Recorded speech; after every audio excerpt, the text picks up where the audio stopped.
Halo semuanya, di sini kami akan menjelaskan jawaban dari pertanyaan yang ada di teks tentang usaha printer 3D milik Roni. Sebelum itu, ada baiknya kami memperkenalkan diri. Perkenalkan, nama saya Aiden Abitupulu. Nama saya Guna Loho. Nama saya Jundar Sitemeyang. Nama saya Rizka Regita Purba. Pada soal yang pertama yaitu menjelaskan permasalahan yang dihadapi Romi. Permasalahan pertama yang dialami Romi adalah Romi belum mempunyai pengalaman mengelola bisnis secara penuh. Ini tertulis pada paragraf 4. Jadi dari sisi kemampuan Romi masih perlu belajar banyak tentang cara menjalankan usaha secara keseluruhan. Permasalahan kedua adalah bahwa usaha printer 3D ini belum mempunyai hukum resmi. Kalimat ini berasal dari paragraf 5. Artinya, usaha tersebut belum memiliki legalitas, belum terdaftar sebagai badan usaha, dan belum memiliki bentuk hukum seperti UD, CV, atau PT. Permasalahan ketiga adalah sisi pemasaran, yaitu Romi harus merumuskan strategi menembus pasar dan strategi bersaing dengan penyediaan jasa printer 3D lainnya. Ini dijelaskan di paragraf ke-6. Jadi Romi belum punya cara yang jelas untuk menarik pelanggan dan belum tahu bagaimana menghadapi para pesaing yang sudah ada. Permasalahan selanjutnya yaitu dari sisi keuangan. Terdapat di paragraf ke-7. Dijelaskan bahwa bisa terjadi cash flow mismatch karena banyak penjualan yang dilakukan secara kredit, sementara pengeluaran harus dibayar tunai. Hal ini bisa membuat keuangan usaha menjadi tidak seimbang dan kas bisa habis. Di sini saya akan menjelaskan jawaban dari soal nomor 2 yang dimana soalnya Romi harus mulai dari mana. Jawabannya, menurut teks, Romi disarankan untuk memulai dari pengurusan aspek formal legal. Kalimat ini ada di paragraf 5. Jadi, langkah pertama yang harus dilakukan Romi adalah mengurus legalitas atau keresmian usahanya. Masih di paragraf 5, juga disebutkan bahwa Romi harus memutuskan bentuk badan usaha seperti usaha dagang, firma, CV, ataupun PT.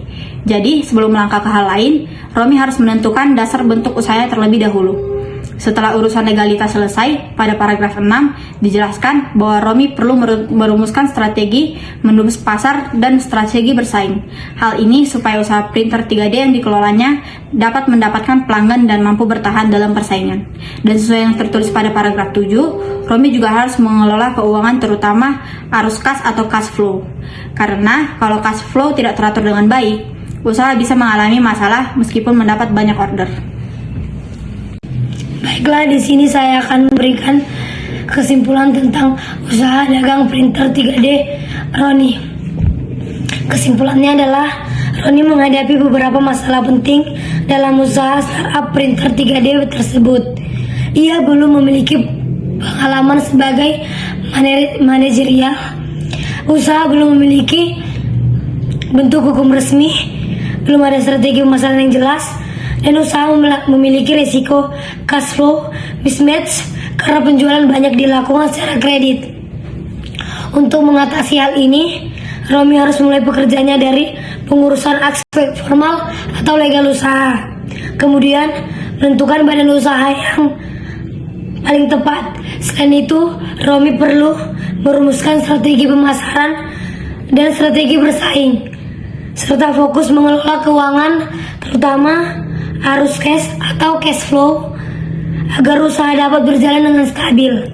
Secara keseluruhan, Romi harus menata dasar-dasar manajemen usaha mulai dari legalitas, pemasaran, hingga keuangan agar bisnis printer dapat berkembang dengan lebih baik.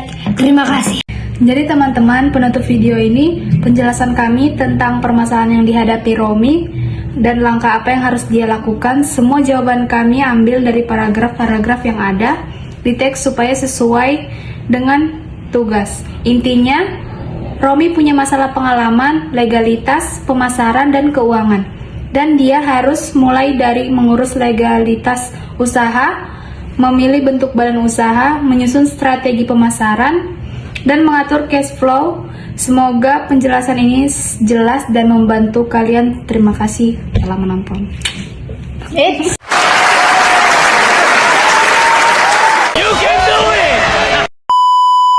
Di sini saya akan menjelaskan kasus nyata yang mirip dengan usaha printer 3D milik Romi, yang dimana judulnya itu Startup Drone Victor Roberts yang berada di Bandung.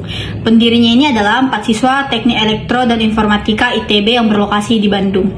Mereka membuat drone kostum atau perakitan, jasa pemetaan dan udara foto atau printing data, pelatihan drone untuk mahasiswa, SMA atau SMK dan komunitas.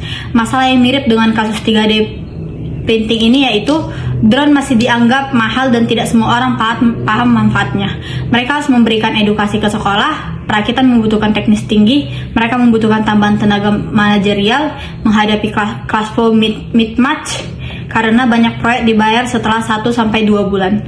Mereka juga harus memilih bentuk usaha, CV atau PT. Demikianlah penjelasan tentang video usaha printer 3D milik Roni. Jika kami ada kesalahan kata, mohon dimaafkan. Sekian dan terima kasih.